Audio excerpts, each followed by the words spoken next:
आवेदनकारी अर्धेन्दु दास पक्षरु case लढुछंती Mahalakshmi पाभानी। जगन्नाथों पई case लढुछंती Mahalakshmi.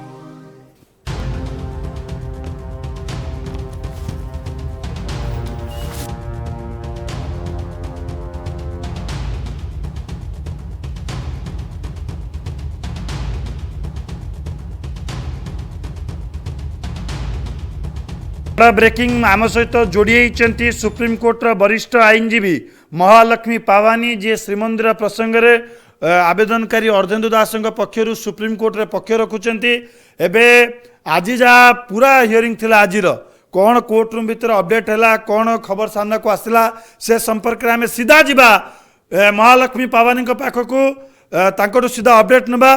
Ma'am आपका स्वागत करता हूँ बड़ खबर में। आज एक बहुत ही इम्पोर्टेंट हियरिंग था पूरा उड़ीसा के सभी, सिर्फ उड़ीसा नहीं सारा विश्व में जो भी जगन्नाथ जी को मानता है सभी जगन्नाथ प्रेमी का आज सुप्रीम कोर्ट के ऊपर नजर था और आप ये केस लड़ रही हैं। आज का पूरा अपडेट हम आपसे जानना चाहेंगे, एंटायर उड़ीसा आपसे जानना चाहेगा मैडम। Thank you. कल मैंने मेंशन किया था ये मैटर जगन्नाथपुरी का अर्धेन्दु दास की तरफ से एंड मेंशन इसलिए किया था क्योंकि we wanted stay of the illegal construction जो हो रहा है in the prohibited area of the temple. क्योंकि उड़ीसा जगन्नाथपुरी सबको पता है it's an ancient monument, it is a world heritage site and जो सैंक्शन प्रोहिबिटेड एरिया के अंदर जो एक्सकवेशन चल रहा है वो गलत हो रहा है विदाउट सैंक्शन इलीगल। तो मैंने यस्टरडे ऑनरेबल जस्टिस बी.आर. गवाई और हीमा कोहली जस्टिस के सामने मेंशन की और उन्होंने आज कल बोले थे कि आज लिस्ट हो जाएगा आज सुबह 10:30 बजे, लेकिन फिर बाद में देखे कि लिस्ट हुआ नहीं था तो लिस्ट हुआ नहीं था and so I mentioned it again this morning. So then Honorable Justice Gawai said that if the registry has already sent it to the competent authority, तो competent authority हमारे केस में है अपना Honorable Chief Justice. So Honorable Chief Justice of India decided उन्होंने decide करते हैं कि किस बेंच के सामने जाएगा ये मैटर। तो मैंने बोला था कि हमें अर्जेंट लिस्टिंग चाहिए आज 2 बजे तक और फिर उन्होंने बोला कि ये मेरे बस का नहीं है, so we will take a call as and when it's listed. We don't mind, we can hear the matter once the honourable chief directs it to be listed before us. लेकिन Justice Hema Kohli was part of the bench which also heard another public interest litigation pertaining to Jagannath Puri when she was sitting with Honorable the Chief Justice of India. तो हम लोग wait कर रहे हैं कि कब list होगा matter बहस करने के लिए। मैम आप वेट कर रहे हैं कब लिस्ट होगा मैटर, पूरा उड़ीसा वेट कर रहा है। ये केस का जो फ्यूचर कैसे आप देख रहे हैं? सीनियर पूरा उड़ीसा आपसे बहुत उम्मीद रखा है। I can't hear you. Ma'am मैं बोल रहा हूँ कि आप ये सीनियर बेंच में लिस्टिंग होगा ये बात सामने आ रहा है। पूरा उड़ीसा ये उम्मीद रखा है आपसे क्योंकि श्री मंदिर के चारों ओर अभी भी काम चल रहा है, अभी भी खनन चल रहा है, अभी भी निर्माण चल रहा है, ये प्रोसेस अभी भी जारी है। जबकि एएसआई एनएमए ये सब क्लियरली मेंशन कर चुके हैं कि हमने कोई भी एनओसी व परमिशन नहीं दिए हैं। ये क्लियरली सबके सामने है कि एएसआई और एनएमए के विदाउट एनओसी ये काम हो रहा है, ये इलीगली हो रहा है।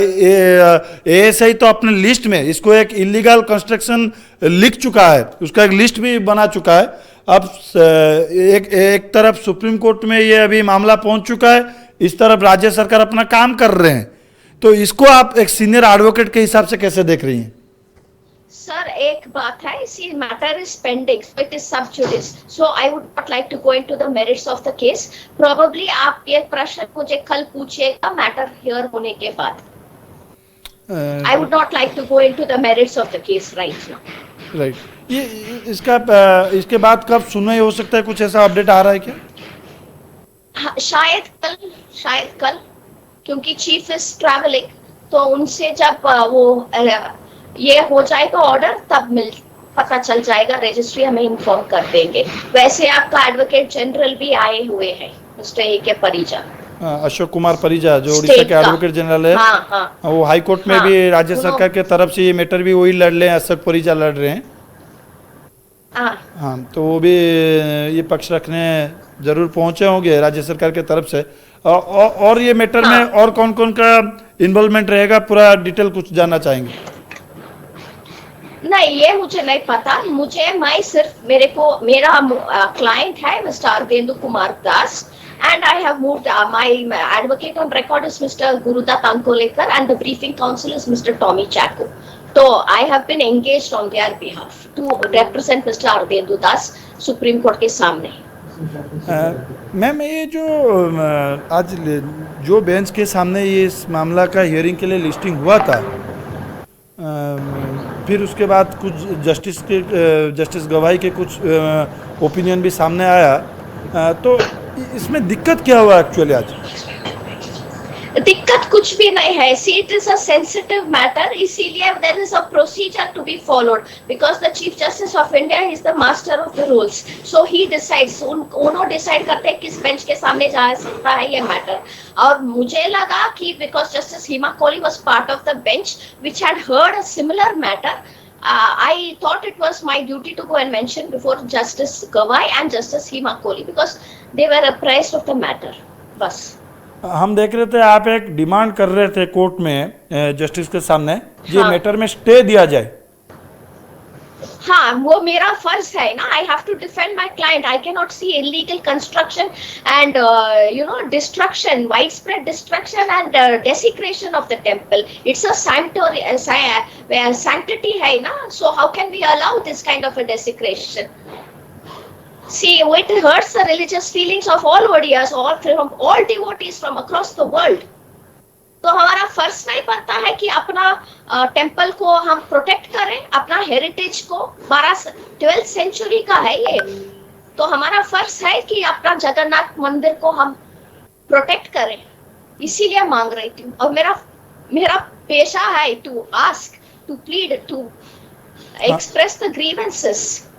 राइट, ये हम सबका फर्ज है कि एक 12th सेंचुरी का मंदिर है और इस श्री जगन्नाथ मंदिर देश नहीं दुनिया के बहुत सारे लोगों के आस्था से जुड़ा हुआ है, तो उसका सुरक्षा करना हम सबका जिम्मेदारी है। और आप, हमारा फर्ज है। हाँ, हमारा फर्ज है और आप ये फर्ज को अदा कर रहे हैं। हम सब कोर्ट रूम के बाहर ये फर्ज अदा कर रहे हैं और आप कोर्ट रूम के भीतर ये फर्ज अदा कर रहे हैं। और आपके पास से सबके उम्मीद भी बहुत सारे हैं, क्योंकि कोर्ट जो डिसाइड करेगा वही होगा। कोर्ट रूम के बाहर क्या कोई डिसाइड कर रहा है उससे कोई मतलब नहीं है, जो कोर्ट डिसाइड करेगा वही फाइनल होगा। और एक सीनियर एडवोकेट जिनको जगन्नाथ से बहुत आस्था भी है, जगन्नाथ मंदिर की सुरक्षा के लिए जिनके अंदर काफ़ी सारे कंसर्न भी है, महालक्ष्मी पावन, ये कोइंसिडेंट है जो जगन्नाथ जी के मैटर का लड़ रही है महालक्ष्मी, ये एक बहुत बड़ा कोइंसिडेंट भी है हमारे सबके लिए। तो महालक्ष्मी जी को कितना उम्मीद है ये मैटर को लेकर? बहुत उम्मीद है। ये एक लाइन सभी जगन्नाथ प्रेमी के कॉन्फिडेंट बढ़ाने में सहायक होगा, क्योंकि सबके उम्मीद अभी आपके ऊपर टिका हुआ है, क्योंकि आप इस मामले को कोर्ट में अपने पक्ष रखेंगे, उसको जस्टिस सुनेंगे, काउंटर भी होगा, सब बहुत सारे बात होंगे। लेकिन जो स्टे मिलने की जो बहुत जल्दी आवश्यकता है, जब तक इसका फाइनल वर्डिक्ट ना आ जाए तब तक एटलीस्ट ये काम रुका रहे। फिर अगर वर्डिक्ट आ जाता है काम करने के लिए काम हो सकता है, अगर वर्डिक्ट आता है काम नहीं करने के लिए काम नहीं होगा। तब तक काम रुकने की जो आवश्यकता है वो बारे में थोड़ा आपसे जानना चाहूँगा। नहीं, हमें उम्मीद है कि हम कोर्ट को यकीन दिला सकते हैं। We can plead our ground and ensure that we get justice. जो अन्याय हो रहा है उसको तो स्टॉप कर सकते हैं। मैम, एक बात ये है, आप जैसे भी बोल रहे थे कि श्री मंदिर की सुरक्षा, जगन्नाथ मंदिर की सुरक्षा करना हम सबका फर्ज है, ये फर्ज सबको अदा करना चाहिए। मान लिया जाए बाद में जब वर्डिक्ट आता है और इसको अनऑथोराइज इलीगल कंस्ट्रक्शन मान लिया जाता है बाद में वर्डिक्ट में, तो उसका सोल्यूशन क्या हो सकता है? जो इरिपेरेबल डैमेज हुआ है, ऐसे अपने रिपोर्ट में लिखा हुआ है, ऐसे लिख रहा है इरिपेरेबल डैमेज हुआ है और आगे माइट भी और भी ज़्यादा डैमेज हो सकता है। ये जो एएसआई जो कस्टोडियन है श्री मंदिर का, जो इसका सुरक्षा का जिसके ऊपर जिम्मेदारी है, वो लिख रहा है कि ये हेरिटेज साइट का इरिपेरेबल डैमेज हो चुका है। जो हाई कोर्ट में जॉइंट इंस्पेक्शन रिपोर्ट दिया है एएसआई ने, वो स्पष्ट लिखा हुआ है। वो तो सब है, वो we are going into the merits of the case, लेकिन हमें ये देखना है कि स्टेट अपना नेशनल मॉन्यूमेंट्स एक्ट की अथॉरिटी के खिलाफ विदाउट सैंक्शन वो कैसे कर सकते हैं? जो गलत है और इररिपेरेबल डैमेज है तो they will have to pay the penalty, they will have to abide by whatever the court says. ये जो भी काम होगा ये आमसर एक्ट के हिसाब से होगा। देश में एक लॉ है और ये लैंड के लॉ हिसाब से सब काम होना चाहिए। और ये बात स्टेट गवर्नमेंट को भी पता है। स्टेट गवर्नमेंट भी एक ऐसा इंस्टीट्यूशन है जो लॉ बनाता है। वो देश के कानून को मानना स्टेट गवर्नमेंट का पहली जिम्मेदारी है। ये देश में जो भी रहेगा ये देश के संविधान और देश के कानून के हिसाब से काम करेगा। और श्री मंदिर को लेकर भी देश का लॉ क्या है, आमसर एक्ट क्या है, उसमें क्या अमेंडमेंट होने के बाद क्या लॉ आया है, इसको ये बात स्टेट गवर्नमेंट को भी पता होगा। स्टेट गवर्नमेंट भी ये बात जानता है। स्टेट गवर्नमेंट को भी पता है। वो स्टेट गवर्नमेंट सुप्रीम कोर्ट में आंसर करेंगे जब जस्टिस लॉर्डशिप्स पूछेंगे, कोर्ट को पूछेंगे कि आपने ऐसा कैसे किया, तो उनका जवाब देखने के बाद अपना कोर्ट आदेश देगा। तो मुझे उम्मीद है हमें न्याय मिलेगा, जो गलत हो रहा है वो रोका जाएगा। बस थैंक यू, बहुत बहुत धन्यवाद। आम सहित सुप्रीम कोर्टर वरिष्ठ आईनजीवी महालक्ष्मी पावानी थिले।